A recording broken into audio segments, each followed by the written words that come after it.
హాజరైనప్పుడు నాకేం తెలీదు, నేను అమాయకుణ్ణి, నన్ను కావాలనే ఇరికించారు. అంతకు ముందు సిబిఐ విచారణలో నేనే చేశాను, కామంతో చేశాను, కావాలని చేశాను. ఇది కోల్కతాలో ట్రైనీ డాక్టర్ కేసులో నిందితుడి విశ్వరూపం యాక్టింగ్. ఊసరవెల్లి ఒక్కో చెట్టుపై ఒక్కో రంగు మార్చినట్టు నిందితుడు సంజయ్ ఒక్కో సిట్యుయేషన్లో ఒక్కో విధంగా ప్రవర్తిస్తున్నాడు.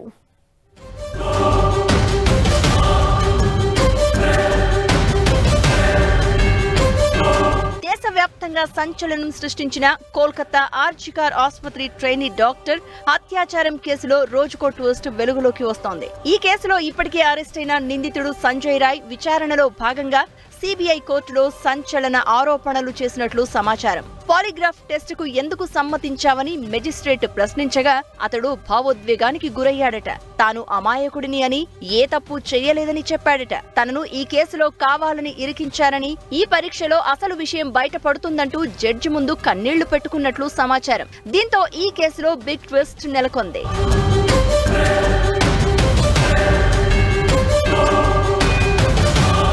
ఇదిలా ఉంటే అంతకుముందు సిబిఐతో పాటు సిట్ అధికారులు సంజయ్ రాయ్ ని విచారించారు. ఆ సమయంలో నేరాన్ని అంగీకరించాడు.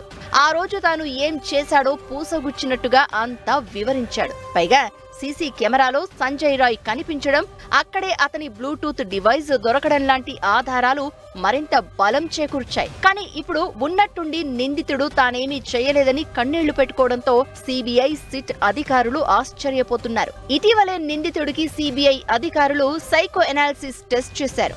ఆ సందర్భంలో సంజయ్ లో కనీసం భయం, బాధ అనేవి కనిపించలేదని సిబిఐ అధికారులు గుర్తించారు.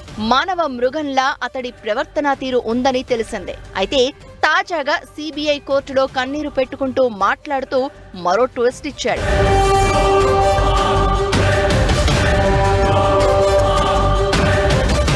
మరోవైపు ఈ కేసులో రోజురోజుకు కొత్త సందేహాలు, సరికొత్త అంశాలు వెలుగు చూస్తున్నాయి. తాజాగా అలాంటి డెవలప్మెంట్ ఒకటి వెలుగు చూసింది. అత్యాచారం జరిగిన సెమినార్ హాల్ డోర్ బోల్ట్ పనిచేయడం లేదన్న విషయాన్ని సిబిఐ వెల్లడించింది. సెమినార్ హాల్ కు డోర్ బోల్ట్ లేనప్పుడు, హాల్ లోపల అత్యాచారం జరుగుతున్నప్పుడు శబ్దాలు ఎవరికి ఎందుకు వినిపించలేదు అన్నది ఒక ప్రశ్న. ఇదంతా చూస్తే సెమినార్ హాల్ డోర్ బోల్ట్ విరిగిపోగా నేరం జరుగుతున్న వేళలో ఎవరూ లోపలకు వెళ్లకుండా ఉండేందుకు హాల్ బయట ఎవరైనా ఉన్నారా? ఈ కారణంగానే ఎవరికీ తెలియకుండా మేనేజ్ చేశారా అన్న ప్రశ్నలు ఇప్పుడు వ్యక్తమవుతున్నాయి.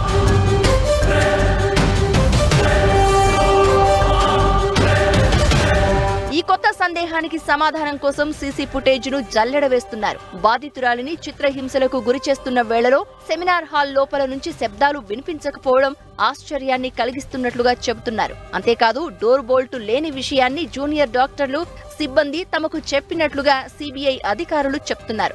దీంతో అత్యాచార ఉదంతం జరిగిన ఇన్ని రోజుల తర్వాత సెమినార్ హాల్ డోరుకు బోల్టు లేదన్న కీలక విషయం వెలుగు చూసింది. దీంతో సెమినార్ హాల్ బయట ఎవరో ఉండి ఉంటారన్న అనుమానం బలపడుతోంది.